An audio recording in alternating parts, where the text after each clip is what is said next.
Hello, everyone. We are live. The Beast is back here. It's been a while, but I'm happy to be back live on YouTube. And it's a fun topic tonight, and pretty still relevant. The Oscar nominations all got released last week. So now, if you're like on the fence, like, oh, was that good? Was that any good? Maybe some of those movies will be featured, talked about on this video tonight. But before we start, I want to introduce someone that you guys may have seen on this channel before. Chris Frank, how's it going, buddy? Hey guys, it's doing pretty well. Can't wait to talk movies. Awesome. And then for the first time on my channel, my buddy John Murphy, how's it going? Hey everybody. Happy to talk movies too. Yeah, it's going to be fun. So we all ranked our top 10 movies of the past year, 2025. So we're going to go from 10 to 1. If there's a movie that appears on multiple lists, we're going to wait to talk about it until it's been shown on everyone's slides. So we'll talk about each movie at once and won't be going back and forth. That being said, I guess I should probably load up the PowerPoint. Here we go. And without any further ado, I'll start this off. Number 10, I went with the latest Predator. Actually, kind of, you can make it tied for the latest Predator movie in the franchise, Predator Badlands. Early in the year, Dave Trachtenberg did the animated feature Predator, Killer of Killers, and we also found out we were going to get a live-action Predator movie. So we got Predator Badlands, and I know this movie was divided by some, but I had such a blast with this movie. We'll call this video spoiler light. I won't go too crazy into it, but I think this was just a fun way to expand the universe. And I thought Elle Fanning was great. I thought a lot of the practical effects that were used were cool, and a lot of the creatures and elements were pretty cool. John, what was your number 10? My number 10 was Final Destination Bloodlines, which in a similar vein was just like, this is just a fun movie. This was like such a nice throwback to. It's funny. I like the Final Destination movies in general, but it is a weird series where it's like there really isn't one standout. Like with a lot of horror movies, you can be like, well, the first one's great, and then the rest. They're all kind of at a weird level of like some have really awesome moments, but there isn't like one standout one. And I thought that this was one of maybe the best one. I had such a fun time watching it. I saw it in the theater with like high schoolers, and like everyone was freaking out. We had like a day off, and so I was like, this is the best way to watch this movie. And I actually had never seen any of those movies until last year. I binged them all right leading up to the release. Being a big Tony Todd fan, seeing him in all these movies, and I thought that last scene was just, tear-inducing, at least for me. Yeah, totally. I love Tony Todd. He's such a legend. And then Chris, you're number 10, and I figure we'll kind of do I should have gone over formula how we're going to do this, but after this, we'll start with each movie, do a quick synopsis on what each of us thought, unless it is featured later on. So, Chris, go into your 10, and then we'll kind of discuss our 10 spot. Sure. Yeah. I went with Together, directed by Michael Shanks. I thought this was a great take on like the body horror. I'm not a big fan of the body horror stuff. Like Substance, like really, it took me a while to get through that one. But I thought this was a great gateway for that because like it had a lot of comedic relief. The relation with Dave Franco and Alison Brie is so good. It felt relaxing, even though like shit was happening to them. It was a very good story. Even though it was a little predictable, but I liked how it was predictable. Because it made me like, oh, this is a really good take for body horror. It was my number 10. Yeah, I thought Together we saw that together. Yes, we did. I'm also kind of the same way, body horror, other than that I've really only seen like The Substance, like you've mentioned, and The Fly, which is a classic. But even The Fly kind of like still can't do that. But there, being a husband or wife, I think the chemistry definitely helps the chemistry, and it definitely was on full display in this film. I had a blast with it as well. John, did you see Together? I haven't seen either of these movies, so they're both top of my list. I'm a huge Predator fan. I just happened to miss this one, but I loved what Trachtenberg did with Prey. I thought that was a really cool way of changing it. And then this also is another cool way of changing it in a completely different way. He didn't just do like he kind of felt it seemed like that people liked the different timeline thing or different time period thing. He was like, all right, we'll do that as the killer of killers, but I'm going to focus my energy on doing something even more different, and I think that's awesome. And together, I'm the only one of the three, I guess. I'm a big body horror fan, so I think I'll be really into it. Yeah, I'm a psycho when it comes to that stuff. So I think I'll really like this. And then Chris, did you see Final Destination? And then you can give your thoughts on Badlands. That was the only one I haven't seen. I've only watched the first two Final Destination movies, so I have really like. It's one of the franchises I haven't given my full attention to yet. To appreciate watching the most recent one. So I'm still got a little ways to catch up. And Badlands, yeah, Benson and I have two opposite views on this movie completely. I actually didn't watch any of the Predator movies until this one came out. So I watched the first two. Yeah, and I wasn't so big on the whole. This is a man's man movie. I'm all about I've never been a fan of that. So I watched the first one and I was like, okay, I see the hype about it. This is pretty good. But when we went to go see this movie, got maybe 30 minutes in, I passed out in the theater and woke up like maybe 10 minutes after. And I was like, I still know what's going to happen. I was like, okay, cool. I was like talking to Benson, like in the movie, like, is this, they're going to do this part, right? And then it happens, like, okay, I told you. So yeah. I was a little bit of a jerk. And then a couple, John, I think you might have put this in last week, but John, always love having you in the stream. And if you're watching, thank you as always. And then that joke never gets old. So if you guys are watching, feel free to put in your chats and I'll highlight you guys. And then how about John? Why don't you start us off with your number 9? Because someone else might be talking about that. Wow. Actually, is this? No. Yeah. No, we can't. We're not talking about this one yet. Okay. So, Chris, why don't you talk about your number 9? Actually, No. What? You can tell I rehearsed this before. All right, on to number 8. I believe these are all yes. These are all one-offs. Yes. John, sorry. Joe. Yeah. Talk about your number 8. So my number 8 is called Resurrection. It's a Chinese movie by a director named Bi Gan. I had seen his other 2 movies, Kylie Blues and Long Day's Journey into Night, and this is a very cool movie. It's very hard to describe, and if I were to describe it, it would sound very convoluted.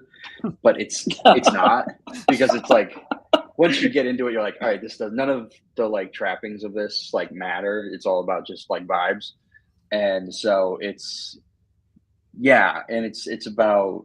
I won't say like what it gets into, but it's about movies. Really, is what it's like. It's someone telling different tales, but they're all using different conventions of like one's kind of like a heist movie, one's kind of a little monster movie, one's what's the other one?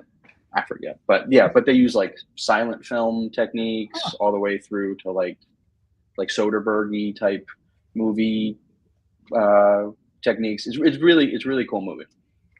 Yeah, it's one I never heard of until I'm the only one that knows all the list. And putting this together, I was like, I'd never heard of that one. I forgot to mention at the top, I saw 100 movies from 2025 this past year, and that one didn't even come across my radar.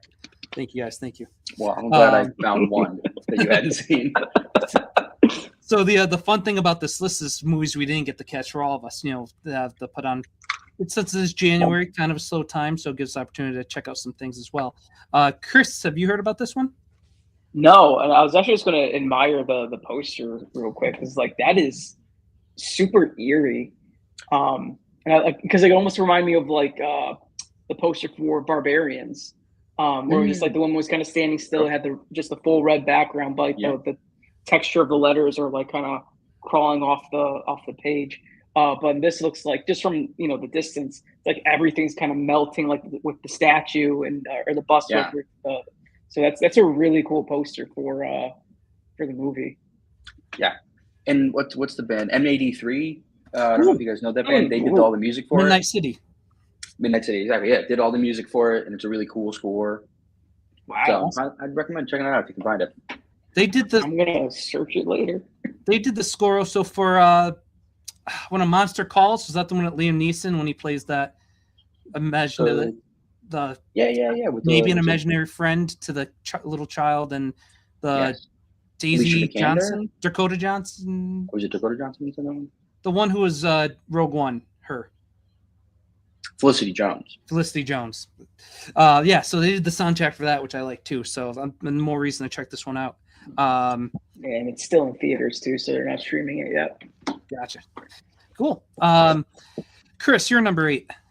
My number 8, I went Thunderbolts by, and I'm going to botch his last name, Jake Schreitzer.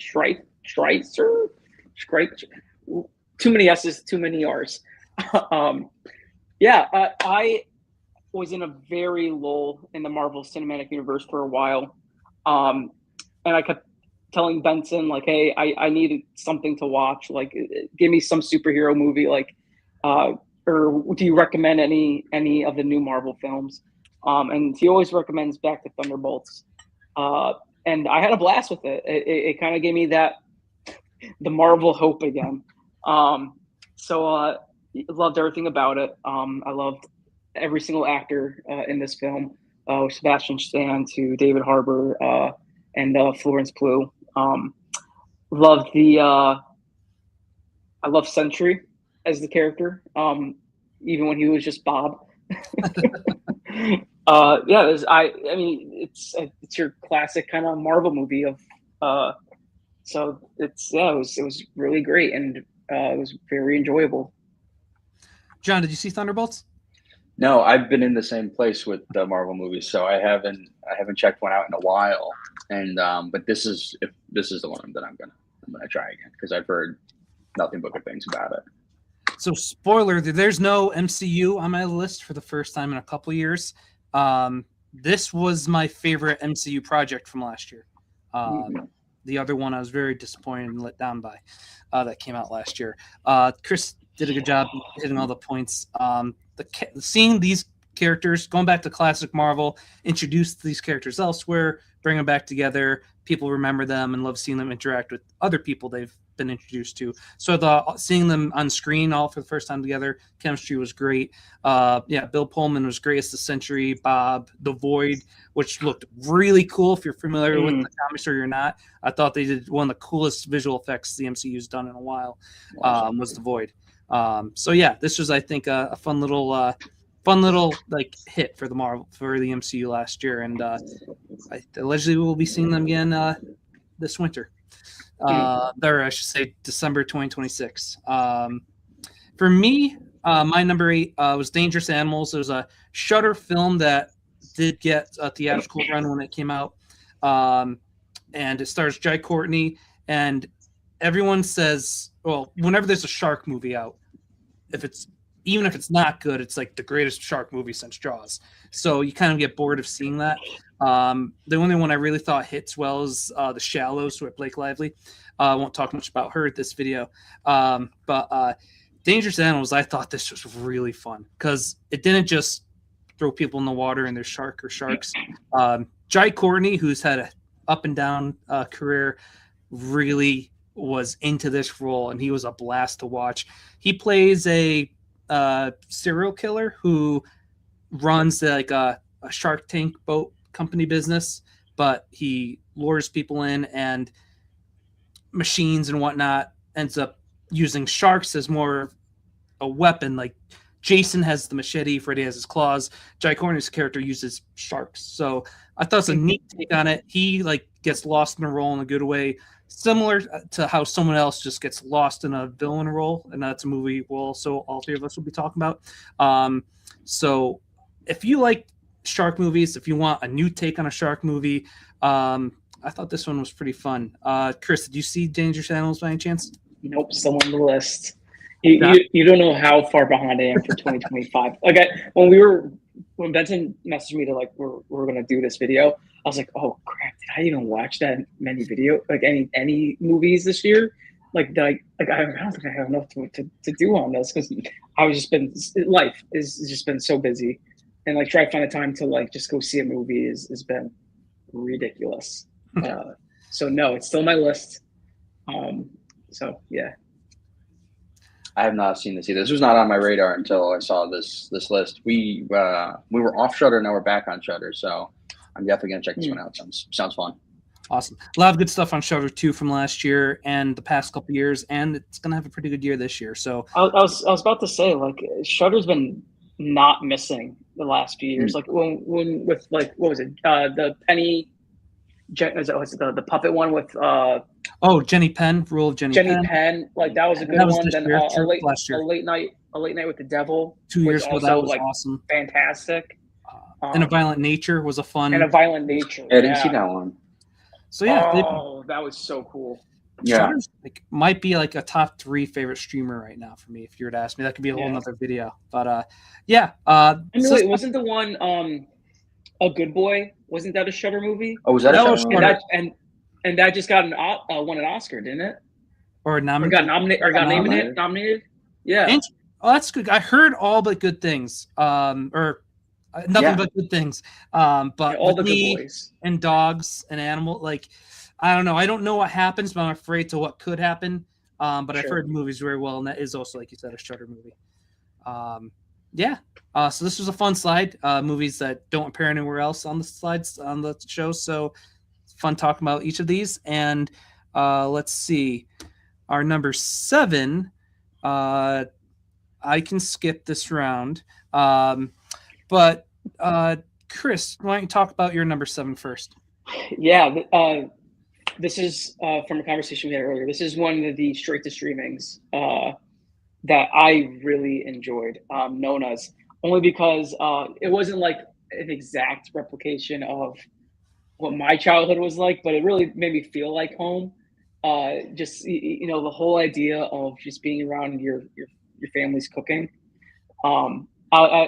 Especially at the very beginning scene with the younger version of Vince Vaughn's character just kind of sitting in the Nona's kitchen and watching make the pasta, and she's like telling him how they're making the sauce and everything.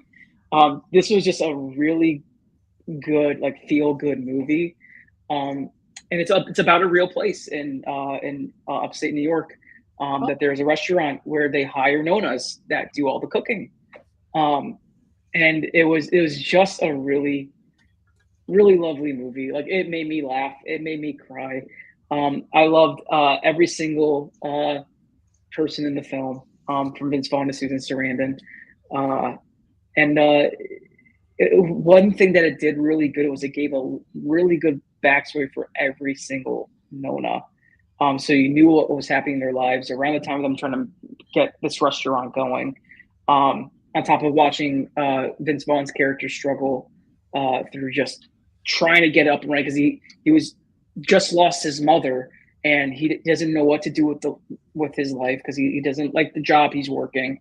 He's just down on his luck, and he's like, I just got this great idea, and I want it to come to life. And he's like, I'm only doing this because I miss the feel of my mother not being here. And it's just everything works out in the end. But it's one of those straight to streamings that is just worth watching. Yeah, you pretty much nailed it on the head. I was going to mention, I always love seeing Susan Sarandon in things ever since Rocky Horror. Vince Vaughn's great as usual, and Joe Manganiello, I thought, played a surprisingly fun role character in this one. And John, did you catch this one? I haven't. This is another one that I had not heard of, and then now that sounds lovely. So I'm gonna have to check that one out. Cool. And then I have such a big, it's like a guilty pleasure of all those feel good movies. Like Into It is like my favorite movie. One of my favorite movies of all time. Like if I see it on streaming, or if I see it passing through like AMC or like FX, something like that, like I will stop and go, oh, we're watching this. Yeah, it's definitely like one of those you just kind of you just fall in love with. John, talk about your number 7. This one I missed. Okay, where are we at with Wes Anderson in this video? So, like I messaged their group chat for this, I get like 4 different directors with the last name Anderson confused.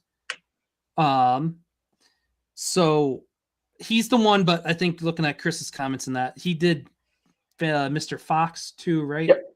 Never seen Fox is him. I don't know if I've seen any of his movies. Oh wow.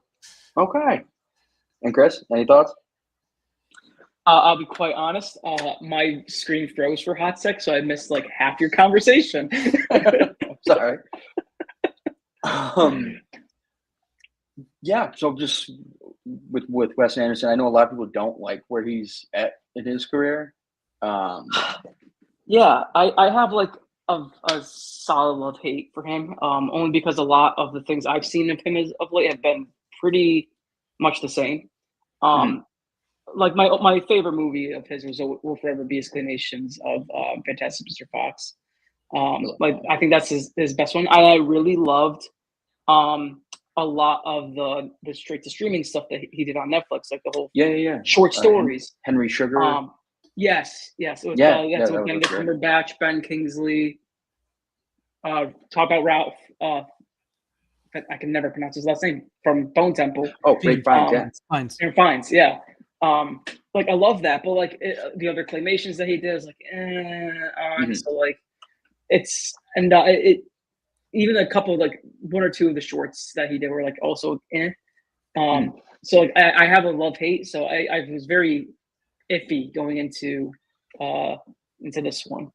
Yeah, and did he do another movie that's on your list later, John, from last year, or is that one of the other Andersons? It's one of the other Andersons. Then okay, ignore that. Continue. Sorry. So I'm a big fan of Wes Anderson. I have been since I was in high school. And I think he is at a point in his career where he's not winning any new fans. You know what I mean? Because I think he's become more prolific in the past couple of years. Like he comes out with a movie, like there used to be a larger gap between times he made movies. And I don't think this is one of his best movies. I actually like his last movie, Asteroid City, quite a bit more than this one. That's a good one. I will say that was a very good one. That one I missed. That's a really good one. But I think he's just kind of in a place where he really knows how to like make a Wes Anderson movie, like get in, create a bunch of different characters, create a different scenario, and then just make a Wes Anderson movie out of it. And I'm a sucker for it. So it works for me.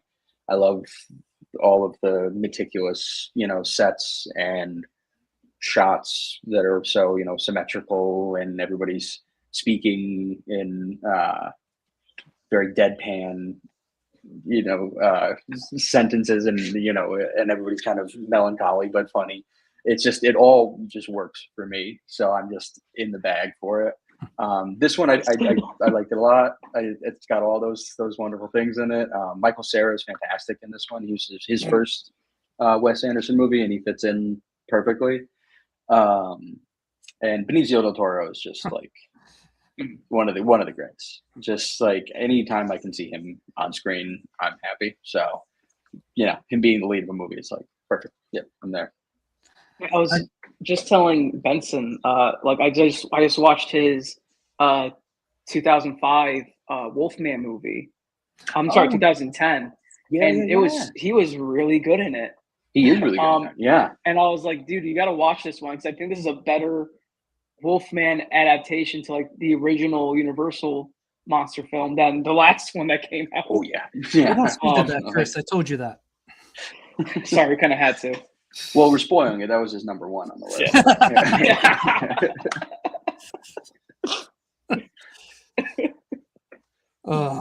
But yeah, the Wolfman that he was in is also on a list of movies I want to see for this year. So, and I remember with this movie, the cast, I remember the trailers actually did pique my interest. I never got around to seeing this one, but this was one that once it hit streaming, if it hasn't already, I would like to check this one out.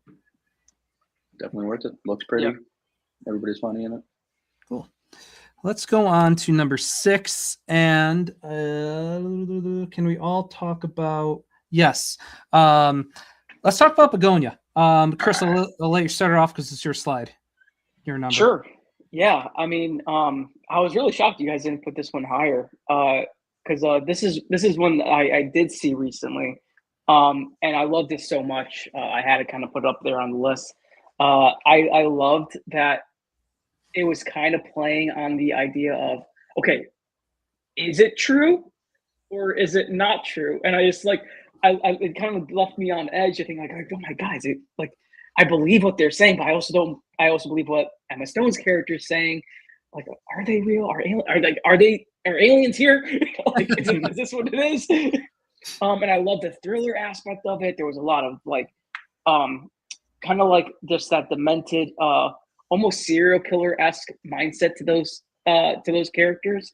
I'm blanking on. I had it written down too. Jesse Yes, Clemens, yeah. I love that he's making a way bigger name for himself in the last few years. For all these like horror movies that he's getting into, but it was cringy, and the cringy in the sense of it was, and it was just almost breathtaking because it's just like it just leaves you on edge, thinking like, what are they going to do next to Emma Stone's character? And also, again, are aliens actually happening here? So it was, yeah, I had to put this up there, pretty close to high on my list. But I have other contenders ready to go. For me, once again, I don't know if you heard, I saw 100 movies from 25 this past year, and just keep breaking it, Benson.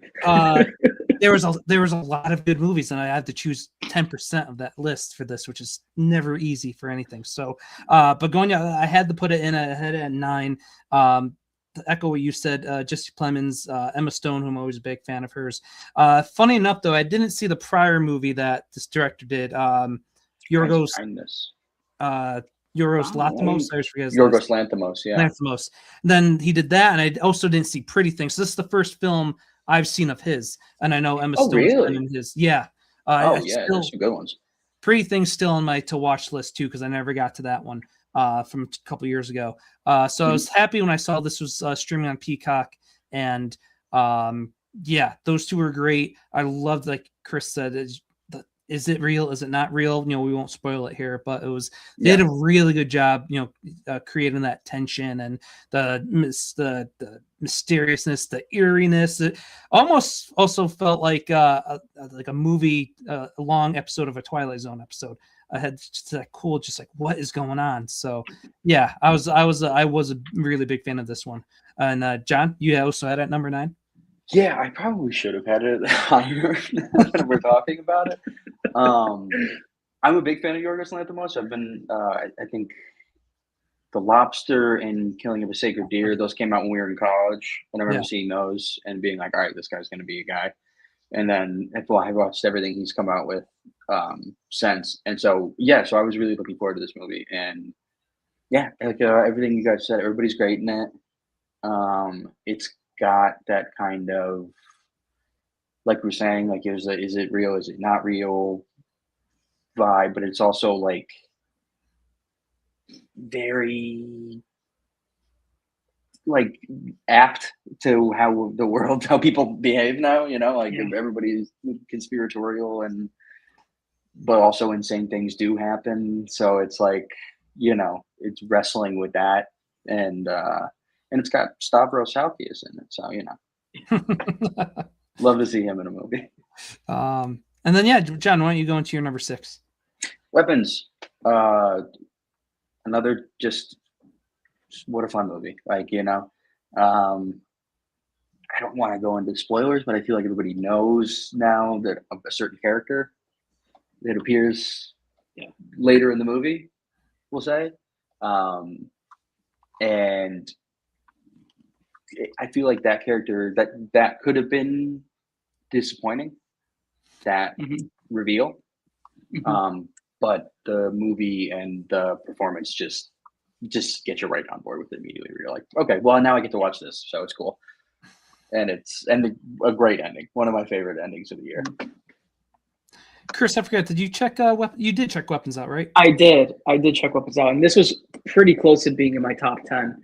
Mhm. But it's the same director that did Barbarians, and I think Malignant too, right? Is another one of his. Which one? Malignant. That was maybe. No, that's that was one. Oh, that was one. Was that one? Okay, because it was kind of similar in the style, which I always second guess it. But yeah, this is one of those films, just like Barbarian. I was like, I have to watch this another time to like really see the fine details, because his directing style is just like that, right? Like you have to kind of look behind the context of what's happening to see what the actual story is. It's funny, my mom just got back from a cruise and she saw this on the plane ride back, and she was like, Chris, this is so confusing. Why did this didn't make any sense? I was like, you gotta see what's happening in the background, Mom. Like it's, and if you've never seen Barbarian, you don't know what you're looking at. But yeah, it was really good. And it was the ending was just like, for me, saw it coming, because it was talked about a lot in like the middle of the movie, but it was like still was not ready for it. Yeah.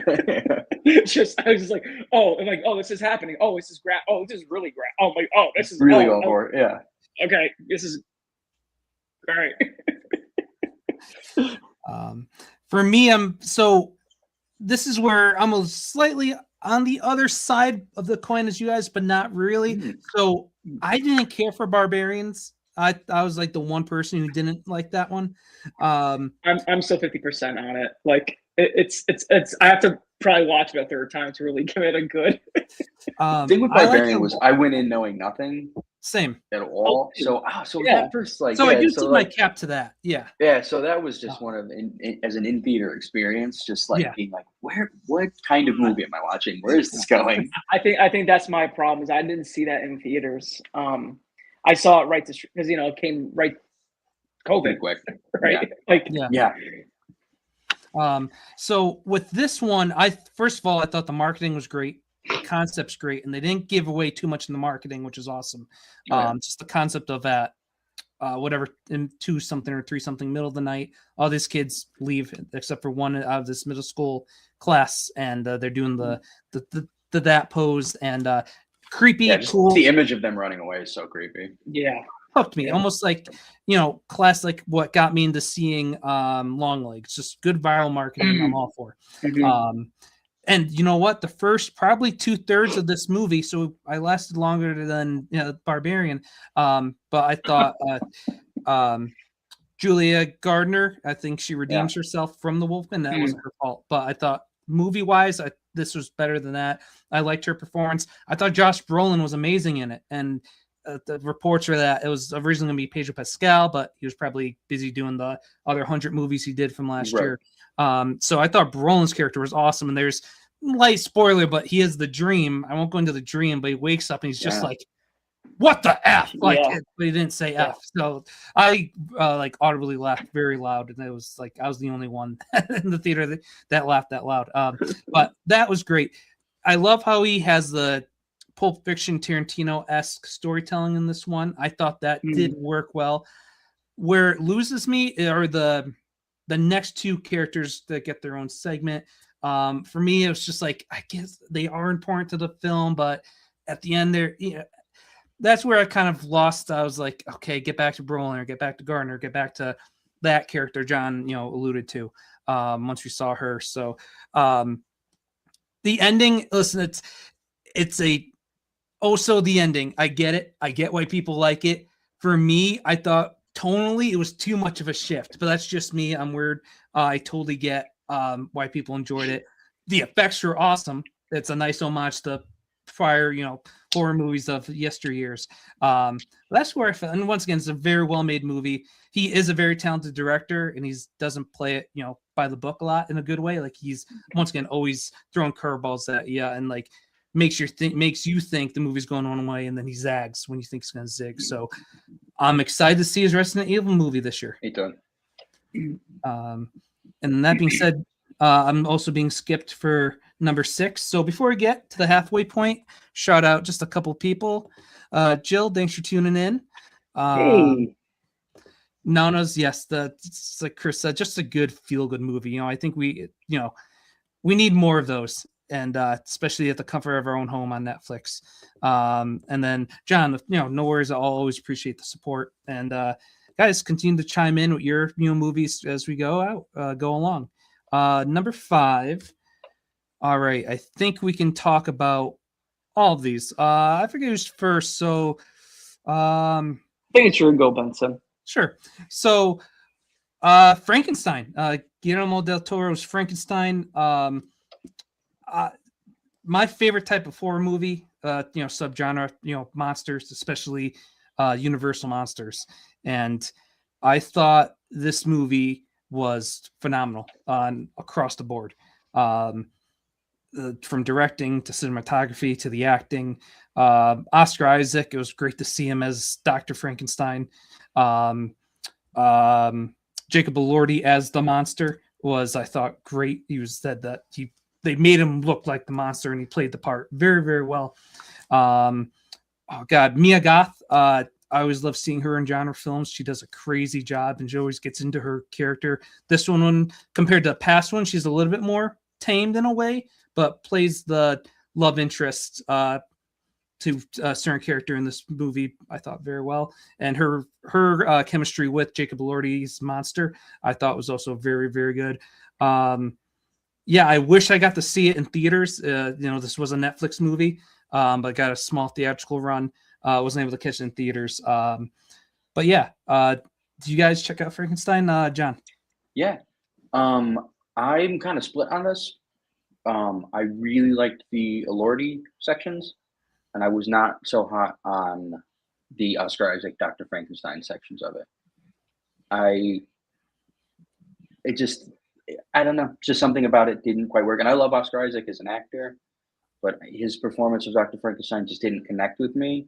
And so I wasn't totally, and I think that those sections, that's first, right? It's like you get all that, and then you get into the monster. So then I was kind of off. And then you get into the monster stuff, and then I was back on board, and I was like, "Oh, okay, no, now I think Elordi's fantastic in it."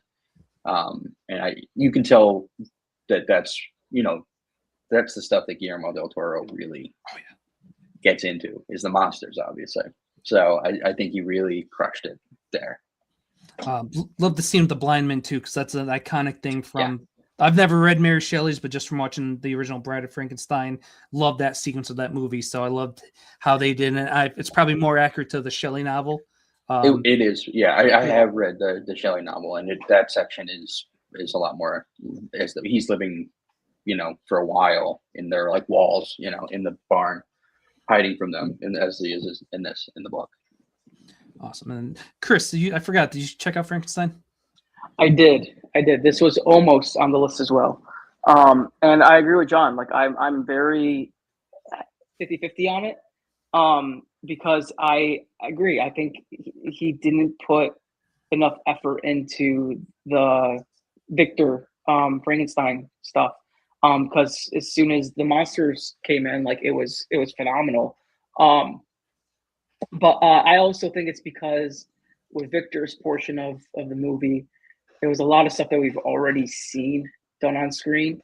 And it's like kind of we're regurgitating the story a bit, only because we have to, right, to get the context. But it's like, okay, we know what's happening.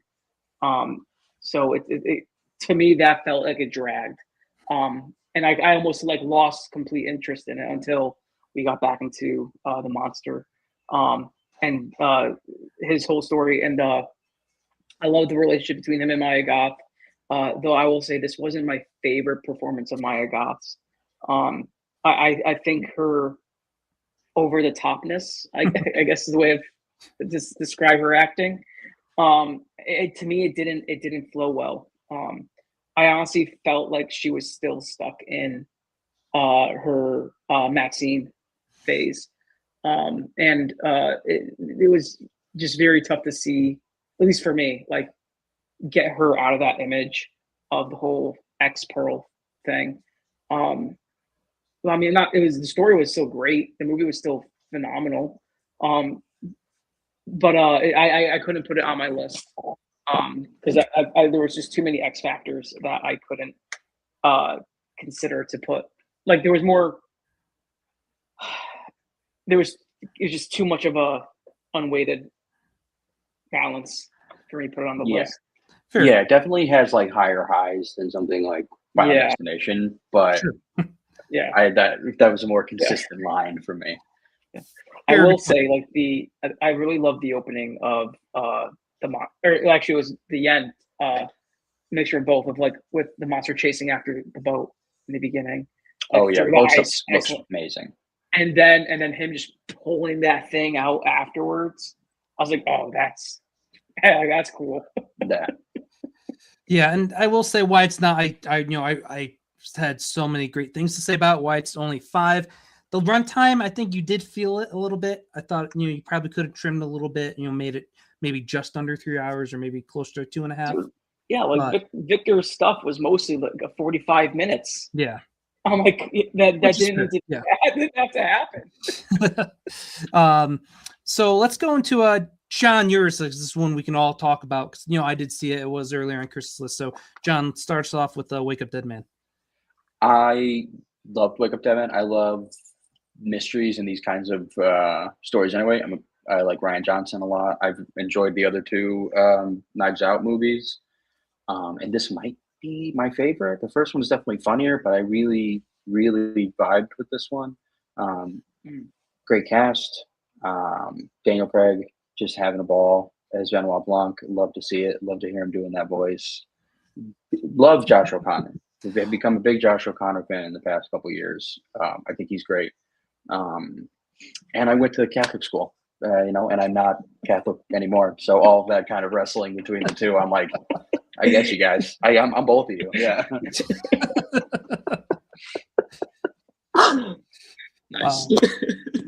I can agree with that. From that point, Yeah. Catholic school. What, you were 12 years as well, right, John? Probably. Oh, yeah, all the way through. So I love how they did a great job showing both sides of the coin, and none felt more dominant over the other in a good way. It was a great balance of showing both sides of that.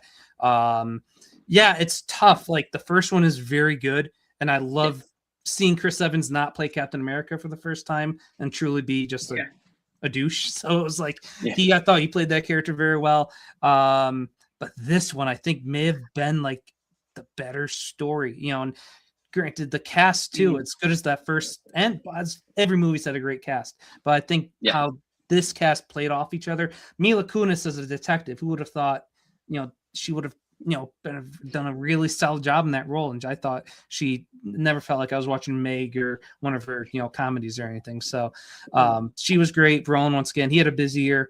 He was crushing it. So yeah, this one I thought was very fun.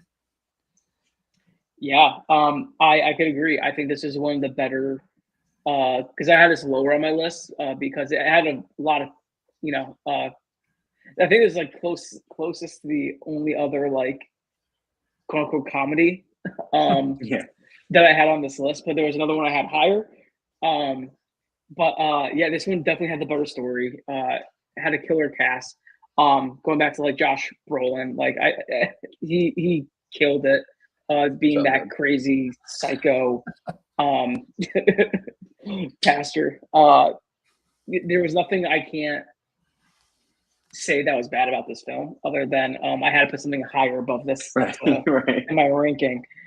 Which I do want to point out, like, I think this wasn't really talked about before, but like every movie that's on at least my list is like I don't hate more than the other. It's just it's hard to rank. Yeah. All of them because I'm like I wish they were all number one. But like for like the murder mystery of it all, I do think this is the better one of the Knives Out series, even though the first one like still is like hits really hard for me. It's one of the many franchises that me and my fiance Aileen actually love to watch when like if we see something comes out like, oh, we're watching this. And then Chris, you and I each had this one. So last year I had the Superman documentary about Christopher Reeve. And I think this, like, not that I try to make sure a documentary is in my top 10 every year, especially when you see 100 movies, it's just so tough to rank everything. But with my list, like there's a good feel good factor that goes into it and rewatchability. Despite how tragic, his life, is at times and at the end. I don't want to steal because I know what a lot of Chris is going to say too, but it's just being a fan of his and his movies and hearing that he is a good person behind the camera or on the other side of the camera. And the fact that I think Colin Hanks, Tom Hanks' son, who was the director, I know Ryan Reynolds was a producer, I think. Those two did a phenomenal job, and everyone they brought in. I won't spoil it. Chris, you could if you want to when you talk about. Bill Murray's is the first one to talk, and his opening line is like, just you'll see why he said that as you watch this movie. But it's just everyone they brought in didn't have a bad thing to say about this person, about John Candy. For Bill Murray to Dan Aykroyd, to Macaulay Culkin. Specifically, like I was really happy to see that, and I don't watch documentaries like at all, like they're just not my thing. But not saying I haven't seen a couple, but this one really sparked my interest. And like I really do love John Candy, ever since I saw him in Spaceballs as Barf. And there was always all those rumors that like, was he actually that genuine of a person? And it just gave me so much relief to be like, man, the industry threw a lot of crap at him, but man, he was still the nicest guy in that space and on those sets and just doing, even when he's off, like still being the kindest guy. To like, it killed me when like he thought, like when he literally thought around like the 90s where he thought his career was just done. He's like, I'm not getting any big roles here. Like I'm just over. And he started doing all these small bits as favors. His mind's like, I'm doing them as favors for his friends that helped him in the industry. I'm like, dude, like it's crazy to feel like all that anxiety, that stress, that like just hard disbelief and depression that this guy had on his own, that he put on his own shoulders because, he had to be when his father passed away, he became his father, right? Like, and I feel that wholeheartedly.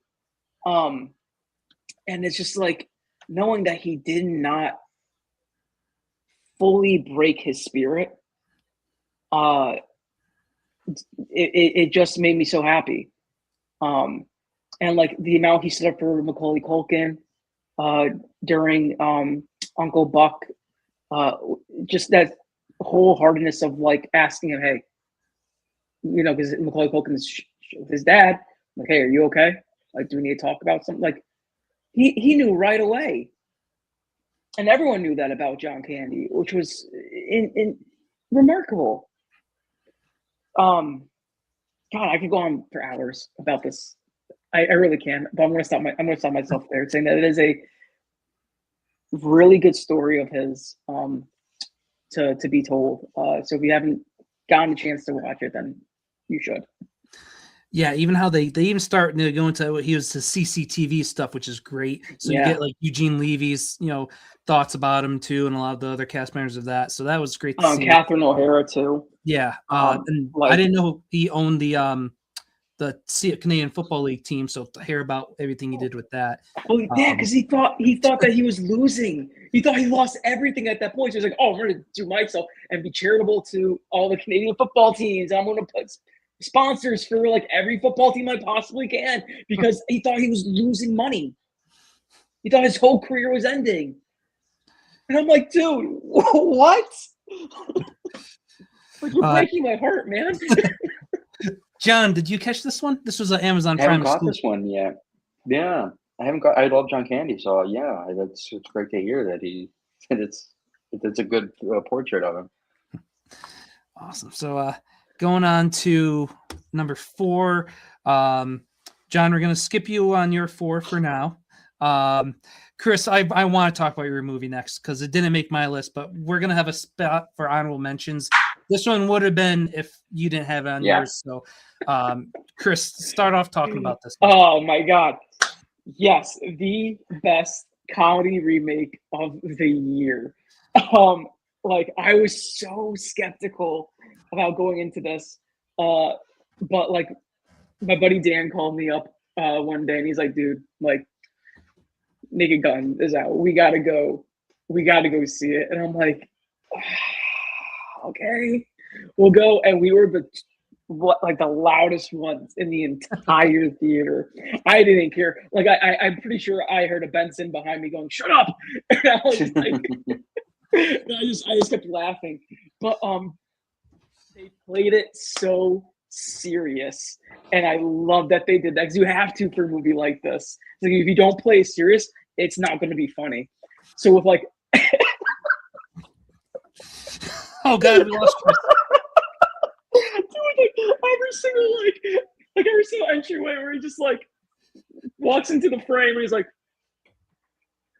grabbing a freaking coffee cup on every corner. Yeah, when he's driving and he gets one. Oh my God! And that whole freaking like hot dog scene killed so me. good. It killed me. Like there was one part of the movie where I was like, "Oh, this is definitely a Seth MacFarlane like add-in," but it was like one of the also like the best parts of the movie was that whole snowman scene. It was like, "Oh, So this is so Family So Guy." funny. Like I love it. And it's just that Liam Neeson and Pamela Anderson like just playing it so raw and so serious. Just made it. Yeah, it was so good. Best comedy of the year. John, so what were your thoughts on this one? Oh, I got nothing but good things to say about this movie.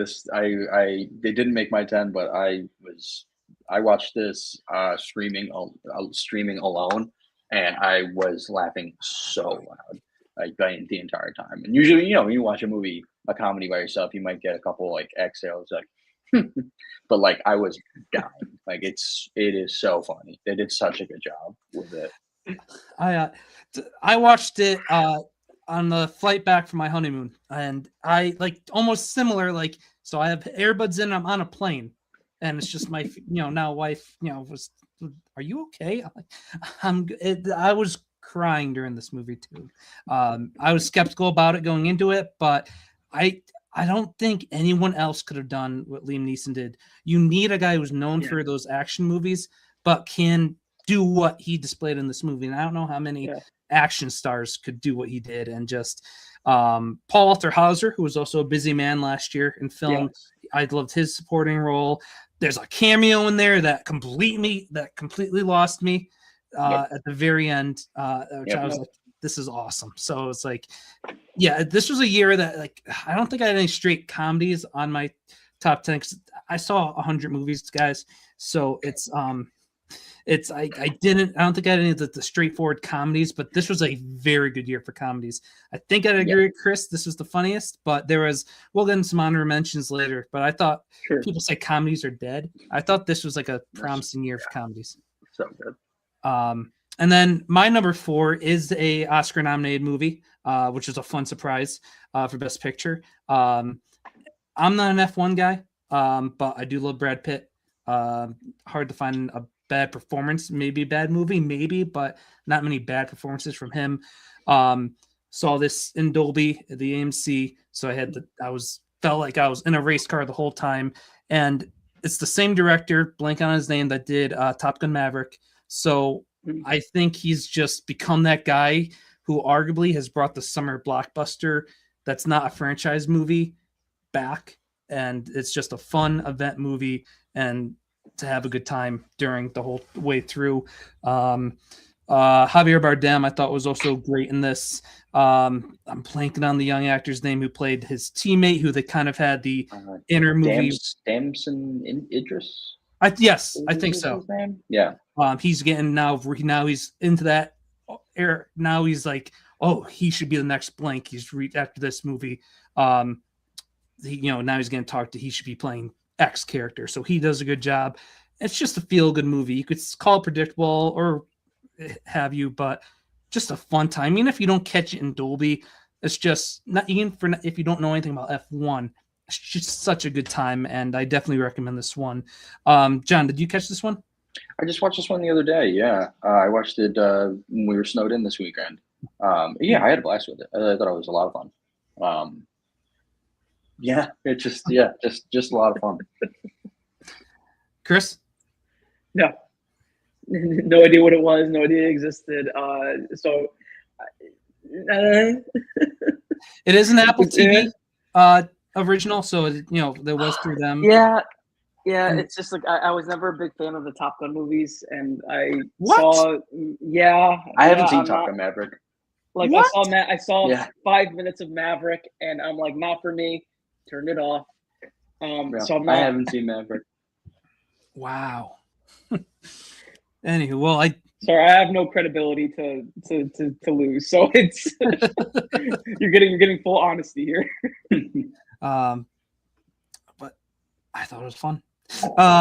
Going into the top three, fellas, and John, why don't you start us off with this one? Yeah, one battle after another. So this is the other Anderson. This is Paul Thomas Anderson, who's one of my favorites. Boogie Nights, There Will Be Blood, Phantom Thread, The Master. So I've been in the business for a long time, made a lot of movies that I really love.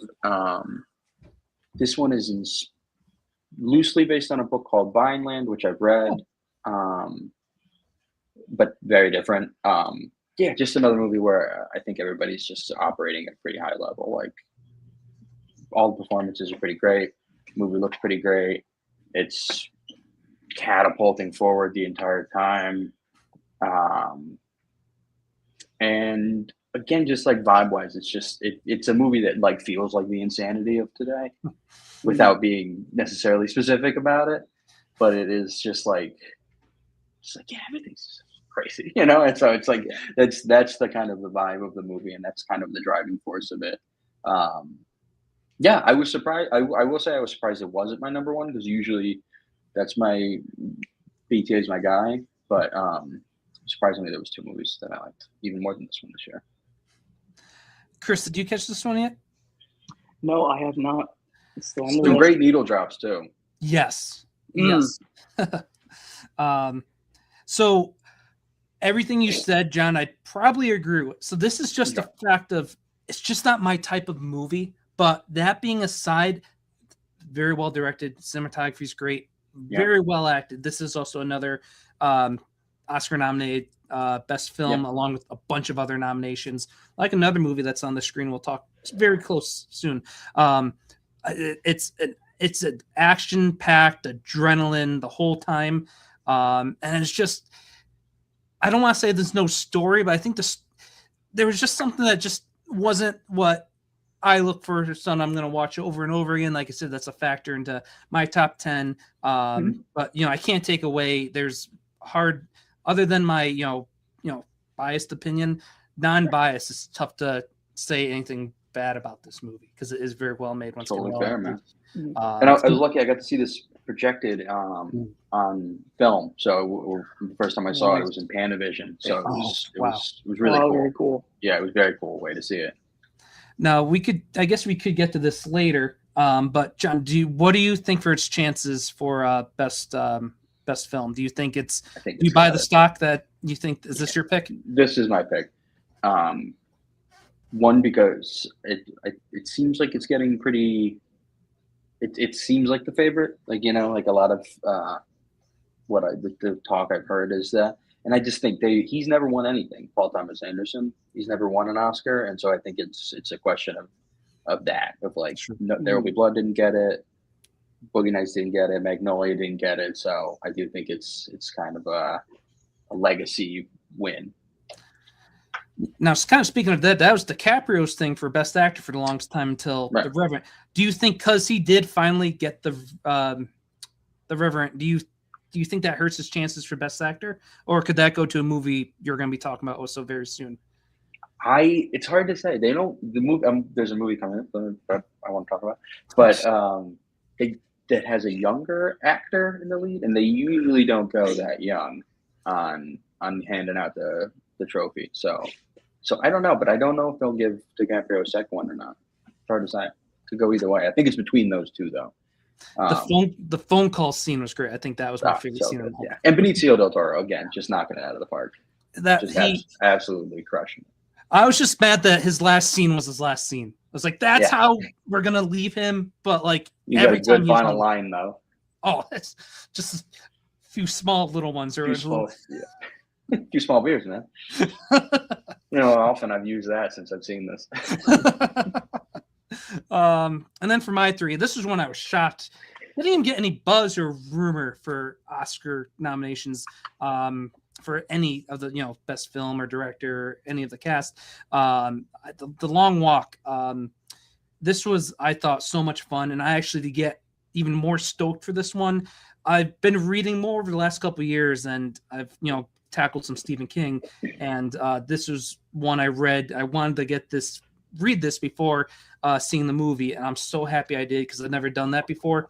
So to read the book going into it, I thought the book's phenomenal. Might be, and I've only read probably a handful of books, but it's one of my, if not my favorite book. I thought this was done very well.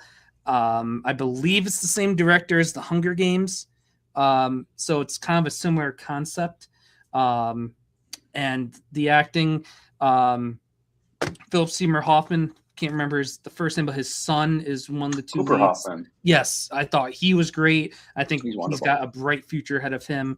And then is it David Johansen? I know it's not David Johansen. Or is it the? I don't know the other actor's name. He was in the Alien Romulus movie. Yes, right?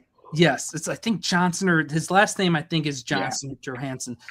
He was great, and he's like both the two of them, Hoffman and Johnson's chemistry was so good. And it's a movie about you don't walk at a certain rate or stop or whatever, and they don't shy from that. But in theory, it's not that interesting. What works is the chemistry. Like we talked about, I forgot what we were talking about earlier, but it takes some strides. It's not a complete, adaptation of the book. Very, very accurate, but where it goes differently, I was a fan of. Because once again, if I want to read the same thing, or I'll just read the book again. So I'm happy with what they did different, and I thought it worked for me. Mark Hamill is the general, who doesn't love Mark Hamill? And people were worried about, are we just going to hear the Joker? I don't think so. I don't think that's been a common critique. If anyone's ever said that, I loved him in this role. Yeah, I've really enjoyed this one. Chris, did you end up getting a chance to see The Long Walk? No, not yet.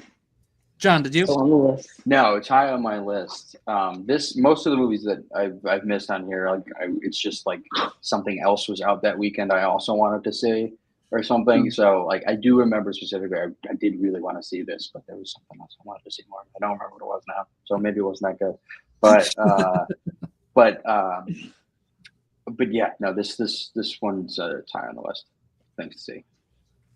And then let's go into our number twos, and I believe we could all talk about Sinners. So it's very tough for me to beat this movie. When I saw Sinners, I'm like, what is going to be better than this movie?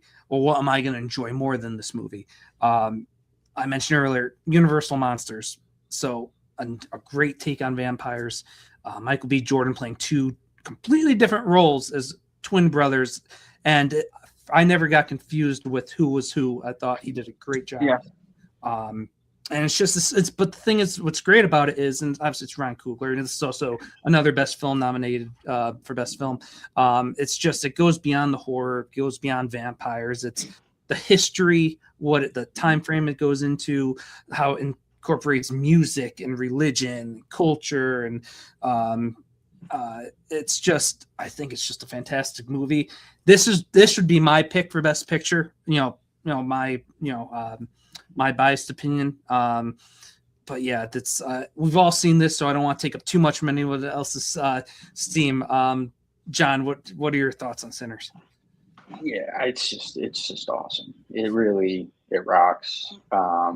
Getting to see it in the Pack Theater and during both musical sequences was just like electric. Like you could tell how into it everyone was, and yeah, like you said, they just he brought so much into it, as far as history and you know to talk about cultures, the Irish Americans issues therein with their history, and then African Americans obviously in their history, and everything that he covers with that. It was just such a great, but also you could just watch it and enjoy it and take it as it is and have a blast with it. It's so good. And did you stick around, both of you, for the mid credit I scene did. thing? Ever since I think it was X, not even the just a non-MCU movie or franchise is gonna have a post credit. So like every movie I go into, most of them I Google is there a post credit scene, and I'm happy I did for this one because that was me too. They didn't turn the house lights on, so we knew to stay. Oh, good, nice. Yeah, and it was such a nice. That's such a good cap on it too. I think that scene. Yeah, agreed. Chris? Yeah, it just made me happy to see a really good vampire film, because we've had a lot of flops in the last few years with vampire films. I love that it played a lot on like the whole crossroads idea still with the music, right? I loved a lot of the Irish folk that was happening on the outside of the barn. A lot of tension, a lot of on edge, and I just loved, the same thing. Like it's so many different aspects when it came to the history, the religion, to just diversity in the cultures. There was so much going on where you just couldn't keep your eyes off the screen. And the music was fantastic. Both Michael B. Jordan did great with both his roles. I'm a big Haley Steinfeld fan. And she was phenomenal. Not seeing her do her normal shticks, like it was really nice to see that for her. But it was just this movie rocks. Yeah. And for me, I think this is definitely Oscar winning. And you hit it with Haley Steinfeld. Jack O'Connell was great. We're getting more of him now with these last year and this year. I thought my favorite nomination for this is Delroy Lindo. Oh, Scene Stealer! Every time he spoke. And he's been good for so long. He's been in so many good movies and always been the most interesting guy on screen every time he shows up. So love to see that he's getting some recognition, because anytime he's on screen, it's like, this guy's awesome.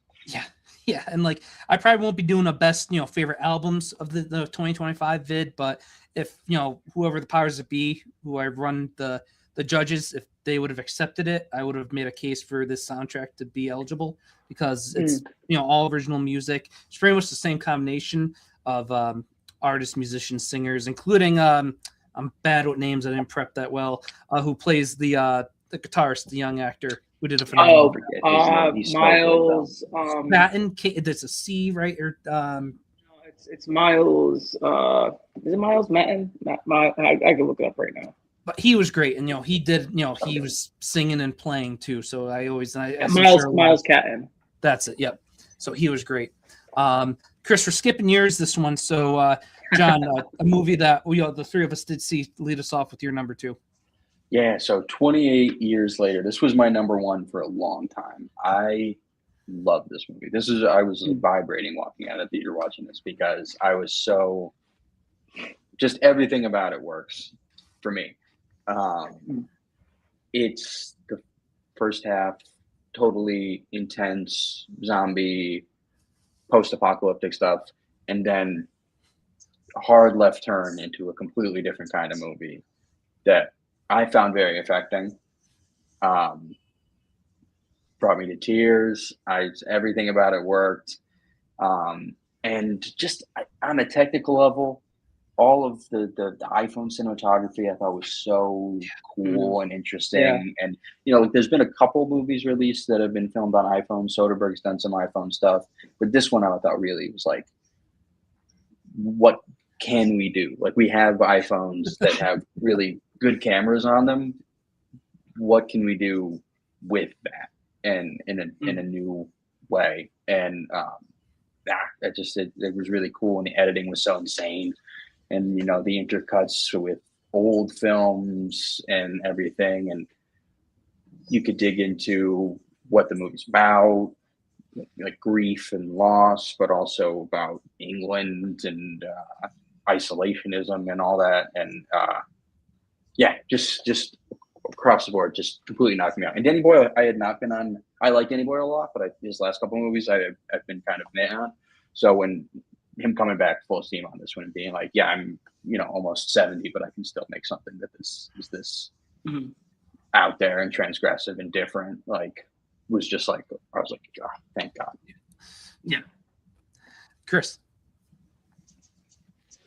about this movie? Yeah. Yeah. I mean, like, I have nothing really to say on what John already said. Like, I have my opinions of like, I think it's the most recent one that came out is a lot is better than this one, because like for the only thing that really killed me about the movie was the ending. I was expecting more from it, but I was like, oh, okay, because then after I saw this, then the trailers for the new one was coming out. I was like, oh, okay, so they were gearing up for the next one. So I originally felt like that was kind of late. That was the ending there. But you're not alone in that. I think that's a lot of people, that ending kind of threw them. But the more I, after watching the new one and keep reading up on at least the take on these upcoming films, is that weirdly enough, especially the second one, was heavily inspired by a lot of what happened with Sinners. That they're getting more of a in-depth writing process with the horror aspects, because a lot of directors and writers are realizing that horror can only do so much, and they're seeing a decline in a lot of like the classic horror takes, which is why they're making more in-depth stories, and they're proving to the audience that you could have a really good plot and still make it scary without all these over-the-top horror elements. So with that in mind, I have to rewatch this one again to get the love for what just came after. But I mean, hey, it's a great film. I just like you said, like I love the whole like first like 30 minutes of the show where you had those you're showing them the stakes, and then after that it's like here comes a lot of the emotional damage. Yeah. This a common theme on this list you guys have seen is horror. Where it helps that we're three of us are big horror fans, but I think this was such a great year in movies. And for someone, you may or may not have seen 100 movies in a year. There's a lot that goes into different types of genres and, horror, and a lot of horror. I saw some horror. I wish I didn't. It really was a true horror. But that being said, throughout this list and some honorable mentions of ours, like there were so many good films, and this was, not on my top 10, but up there. Funny enough, a genre that I'm very hit or miss on is zombies. We won't go into The Infected or zombies or not. That's a whole nother video. But I've never been the biggest zombie guy. I love Dawn of the Dead. But I thought when it wasn't focusing on The Infected, I thought that's when I really enjoyed myself watching this movie. The Aaron Taylor Johnson was great. The actor who plays Spike, it was very good. And then we get a little bit of Ralph Fiennes in this one, and then we'll see maybe or maybe not more in the sequel. I thought he was great, and just the element that he brought into it. So it was kind of like what Chris was saying, the stuff beyond the horror was just truly fascinating to me. And added to the lore. Like the Final Destination movies. I'd never seen the prior movies, the 28 days or weeks prior to this. So Chris and I actually saw the AMC near us did a reshowing of it, the 28 days later. So that's how I got to see it for the first time, which was really cool. And then 28 weeks was on Hulu, I think. So I was able to catch it. So watching those going into this was really cool. And I love how it took a big swing and where it took this, and to echo what you guys said. So I thought they did a very good job with that. And that will bring us to number one. Chris, while we skipped you last slide, there's a reason why the lights behind me are blue. If you're watching my channel, follow me on social media. I'm a huge comic book fan. Huge Superman's my favorite. Now, a lot of the movies we've talked about, the ones on my list, are they technically better than this one? Sure, but like I said, a big factor into my list is enjoyability, rewatchability.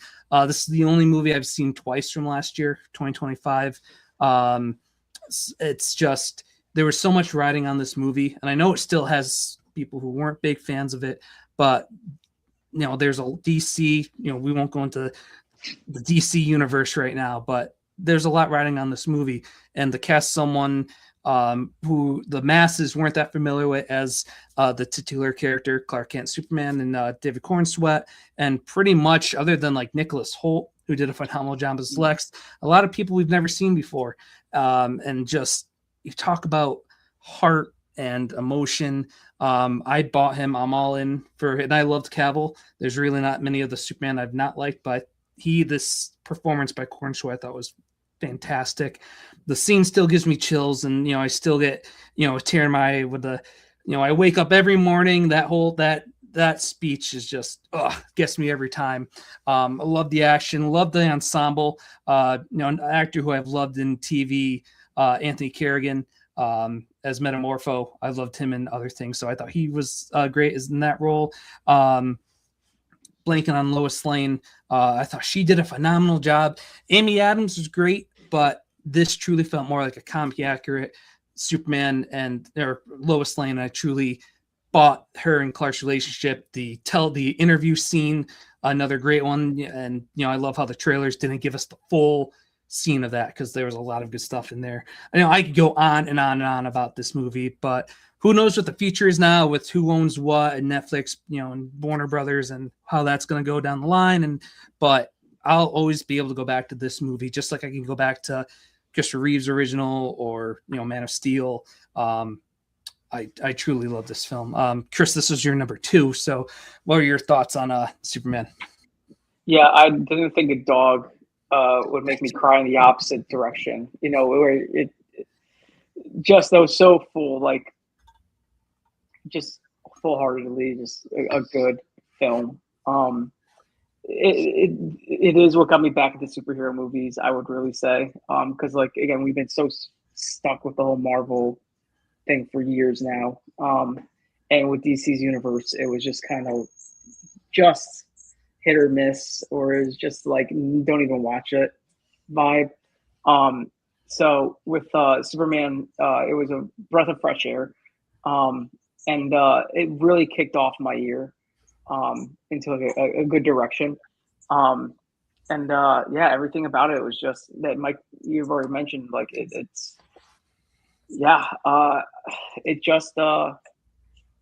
is one of those films for me that I would keep going back to without any other context happening around it or whatnot. And I would still, I will say my favorite superhero of all time will forever be Spider-Man.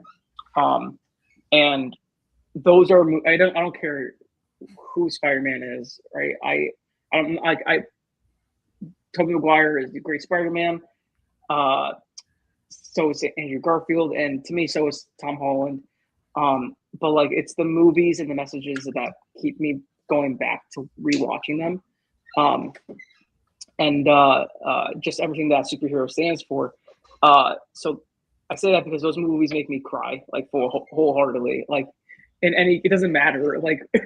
He could be the Amazing Spider-Man 2, right? Or you had Jamie Foxx as this blue, crazy blue monster. But like it's everything about those films, like just the messages and the meanings, just always hits me. And like, man, I cried so wholeheartedly when Superman had his speech. And same thing about waking up every morning, putting one foot forward at a time, and taking it day by day as we all do. Like that just really hit hard for me at that particular moment in time when the movie came out. So yeah, this one has a very, very big spot in my heart this past year.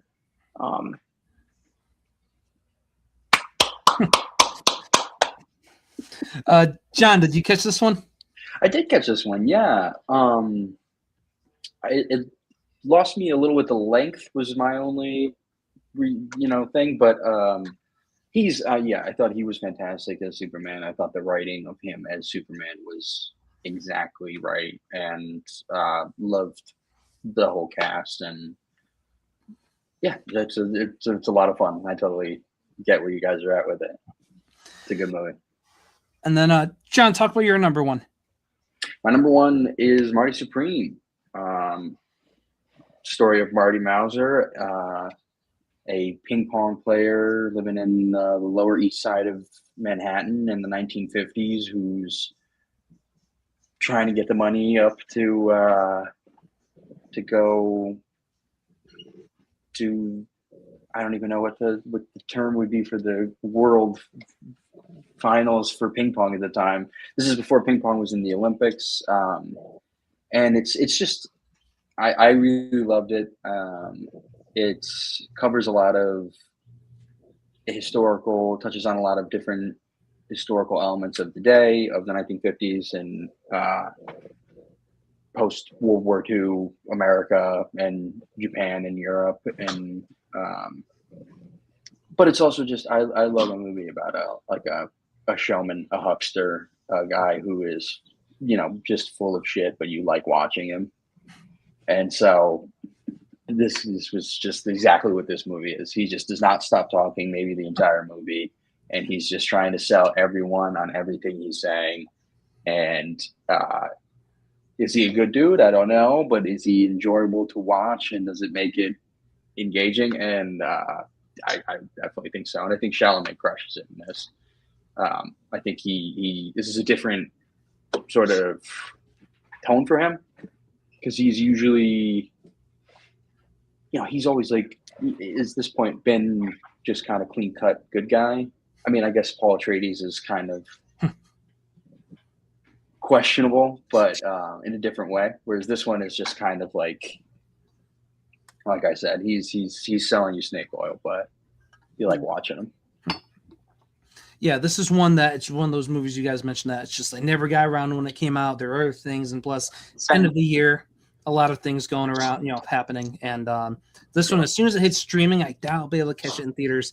I'm gonna try to see it before the Oscars, another Best Film nominee along with several other nominations. One I'm definitely interested in checking out. I am a Chalamet guy. I'm hoping, I wouldn't be mad if, even though without seeing this, I think he does deserve, from playing Dylan, and he's done such a good job as Paul Atreides. I'd love to see him win, and if he doesn't, I'm sure, it's his future's bright. So yeah, for sure. Yeah, this is my favorite work from him now. Awesome. And then Chris, you're still gonna wait to check this out, is that right? Yeah, still need to see it. Again, it's one of those that came out later this year that I just haven't had a chance to go and see yet. I would say, I don't know if this would be one of the first things that Chalamet was kind of different as. I think his Bob Dylan was pretty close and accurate of true.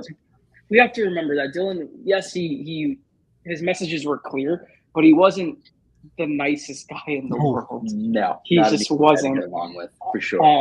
Really hard to get along with. Had a very big opinion of himself. And it was also very secretive of his early life, right?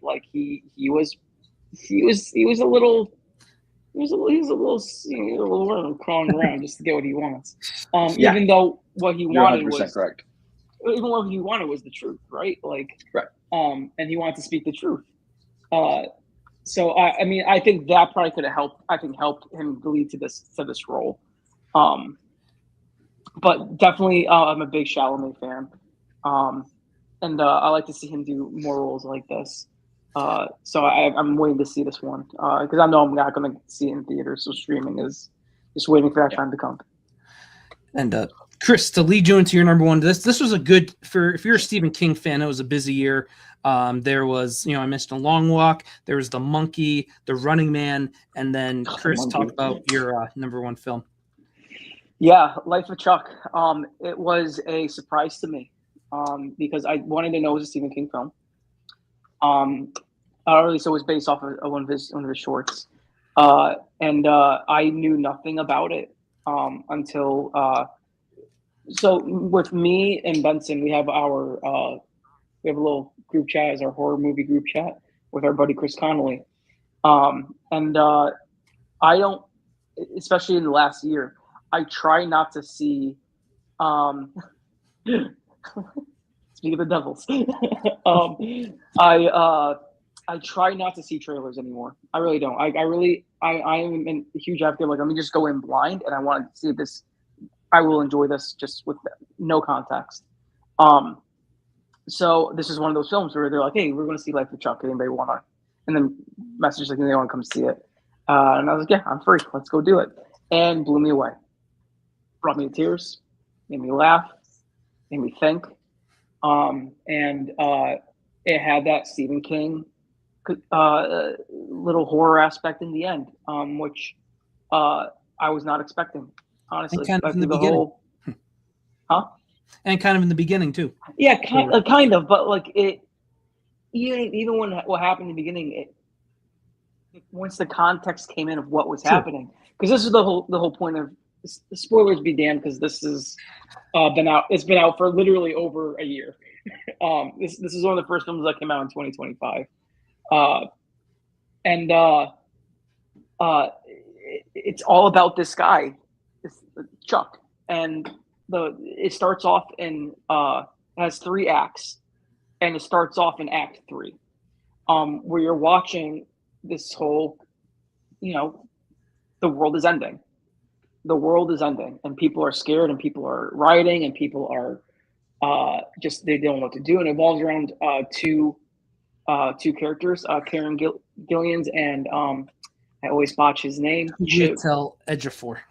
Yes, and like their whole love life and their relationship with each other, but like you just keep going by seeing all these posters of thanks Chuck for giving us how many years of good luck Chuck, thanks Chuck. Oh, my headphones just died. That would suck. Don't do that. I heard one just die. So yeah, the world is collapsing. You're getting this whole like asteroids coming from the sky. The world's about to blow up. But you find out that it's this character. It's just it's that world is in his mind. He's dying from cancer. And then you go into the next act. You see him in his full healthy swing. He's got this big, beautiful dance number, and it's just really it gets right after that realization. It gets you into like you're relaxed, you're calm, you know what's leading up to this point now, and you're seeing this man live his life in like a single moment. And then you get the first act, which is his whole entire childhood, which brings you to Jacob Tremblay's character, which is Chuck, like right after high school, and like he gets his grandparents' inheritance. His grandfather is played by Mark Hamill, and this is where the horror comes in, because like within that last act, his grandfather's like, "You can't go up in the attic. You just can't go up in the attic. There's something up in the attic you just can't go and see." And it's when he finally grew, he got the house, he got the key to go up in that attic. There's the whole the horror, almost like paranormal thing of like, oh, you're seeing there's some entity in that space that shows you your end of your life. And so he got to see his end of his life at 18 years old, or like 16 years old.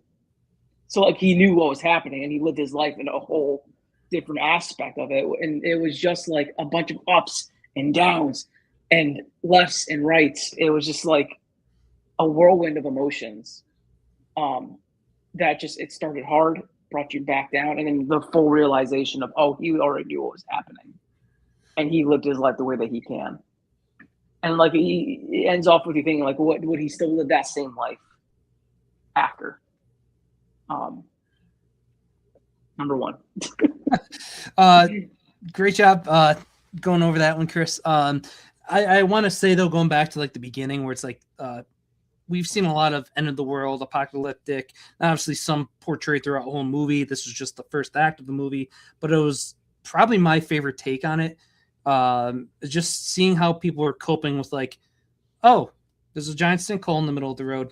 Oh, well, you know, and Matthew Lillard with a fun cameo too, which seeing him in like a normal role and just his dialogue with Chiwetel Ejiofor I thought was great.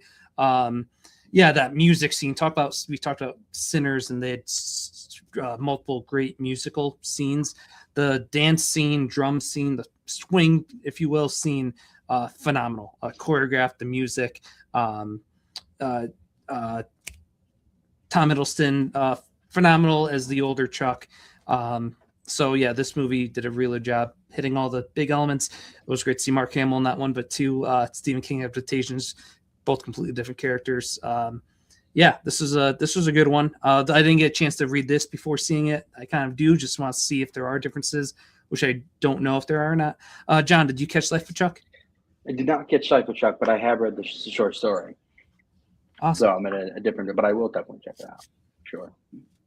Awesome. Sorry for the spoilers. It's okay. It's okay. I read the story, so I know. So yeah, so that was our top 10. I figured we could take this time. I didn't put the pictures on, but John, if you wanted to read, a couple honorable mentions that weren't mentioned on this list, and if you wanted to give a quick shout out to. Sure. Yeah. Let me see what I got on my list here. Eddington, I really enjoyed. That was a good one. I enjoyed more on a rewatch. One of Them Days was like another comedy, and also just kind of a nostalgic thing for me because it felt like a movie I would watch as a kid. Like it had a very early 2000s feel to it. Black Bag I enjoyed with Fassbender and Cate Blanchett. That was on my list too. That's a good one to check out if you haven't. And yeah, another comedy I think a pretty good year for comedy. One of Them Days was fun. You turn your brain off. I like the comparison to a early 2000s or a 2000s comedy. It's just two characters get into situation hijinks and whatnot have you. Yeah. It's like something that would be on like VH1 at like 4 in the afternoon when you got home from school and be like, oh, that was a fun movie. And then Chris, any ones for you? Yeah, definitely The Companions. That was a good one. I really liked I'm blanking on his name. I really like Jack Quad in that one, and also with Sophie Thatcher. It's a really good one. I really enjoyed, even though when Vincent and I saw us in theaters, he was a little on it. I really enjoyed the Until Dawn movie. Oh, I didn't see that. Yeah, it was an adaptation off of a PlayStation game. Oh, I mean, not PlayStation game, but a video game. And I'm glad that Sony has kind of started doing more of that ever since they did with the whole Last of Us series. Yeah. So I'm really glad they're trying to make more movie adaptations of video games. So me going into it and seeing like, oh, there's a lot of cool aspects that they would do in the video games, because it's one of those where it's like you make the decisions and then whatever happens, right? So it's good to see that they were kind of like learning from mistakes and doing different takes to see what their end results would be. I mentioned the Rule of Penny, Jenny Penn. I really like that one. That was a good award start of the year. And that's pretty much it. So I didn't see anything else that was like really kind of noteworthy. I mean, unless you want to throw Happy Gilmore 2 in there, but it was just like for me, it was like one of those waste, like, no offense that I'm saying, it was one of those waste away movies for me. And I was like, oh, if I put this on the background, I'll know exactly what's happening, and just kind of still deal with it. And I'll still know what's going on. And the Monkey. Yeah, the Monkey was really fun. That was a really good Stephen King horror adaptation. That's pretty much it. Yeah, a couple a couple others. Yeah, I didn't get to see The Wicked for Good. I still haven't seen the first Wicked, but I know fans of the show. I know both movies have been received pretty well. The Springsteen movies, I'm waiting for that to go to streaming as well. I've heard that was very good. Just a couple for my end too. I mentioned once a good, pretty fun year for comedies. I call this like a kind of a horror comedy adventure. The Anaconda movie, Jack Black and Paul Rudd. I could watch anything with both of them. Their chemistry was great and awesome. The meta-ness worked. Everything it was fun. And I don't want to go into spoilers, but this was, I'm excited this movie happened. And if we get more, I'm right on board. Queen of the Ring was a movie about the first, one of the first like professional women wrestlers from back in the 30s, 40s. That's with, what's her name? Margaret, from Honey Dome. No, it was actually was she in it too? This was she was the leading role from. No, she wasn't. That's if you watched Arrow, like Emily Bett Rickards, she played Felicity Smoke on Arrow. She's the lead. I forgot the wrestler's name, but Walter Goggins is her manager in it, and there's a bunch of cameos in it as well. And I thought that was a fun movie. Being a wrestling fan, the Smash Machine. I thought was good. It was nice to see The Rock not in, comical role or kind of, throwing his ego around in a movie. I thought seeing him play like a serious character. And it was kind of funny because I think it's Mark Kerr, big hulking man, but's got like kind of a soft voice. So to see The Rock play that huge character, but not be like, it feels so mad, like more of a down to earth in a way. I thought, he did a very good job on that. For whatever reason, the critics and the box office didn't do that movie any favors. And then just my last one, Primitive War. It was a dinosaur movie that takes place during Vietnam. And I just saw it got greenlit. A sequel got greenlit. Everything you want with that description. Pretty good. Pretty good stuff. There's the best dinosaur movie this year in a year of a Jurassic Park movie. That being said, guys, it's been over an hour and a half. Thank you for your time, both of you guys. This was fun. I always look forward to doing this movie or this video every year. And it was a truly a fun time. And I think all of us now have movies that we definitely want to check going into this year while we wait for the true, like there's a lot big coming out. That's a whole nother movie video we could do. So I had a blast doing this. Thank you for everyone who's either tuned in throughout the whole thing or like our friends are going to be checking it in on the rewind. For the rest of you do check on the rewind, thanks for checking it out.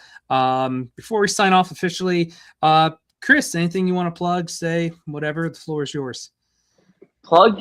Nothing really. Got nothing new happening this time around. Still working on that folk album with my buddy Noah Holton. So we're hopefully going to get that. I want to get that out by the end of this year. It's already been 2 years in the making. I mean, I guess it's not like a legal plug, but I mean, support your local coffee guys. Drowsy Whaler in Stratford, Connecticut. Probably one of the best coffee vendors I've had in years. It's a great family and a great place to go hang out. So those are my plugins. Awesome. John, how about you? No, I got nothing. Yeah, follow me on Letterboxd, I guess. Cool. Well, what's your name on Letterboxd so the fine people can follow you? Ooh, good question. John Murph, easy enough. Cool. And then Mikey_B on Letterboxd. Mike to be Spencer on YouTube or on Instagram. Same on YouTube. This was fun. I have a couple other irons in the fire for the next video. Stay tuned and take it easy, everyone. And be safe and go to the theater, watch some movies. The awkward end stream and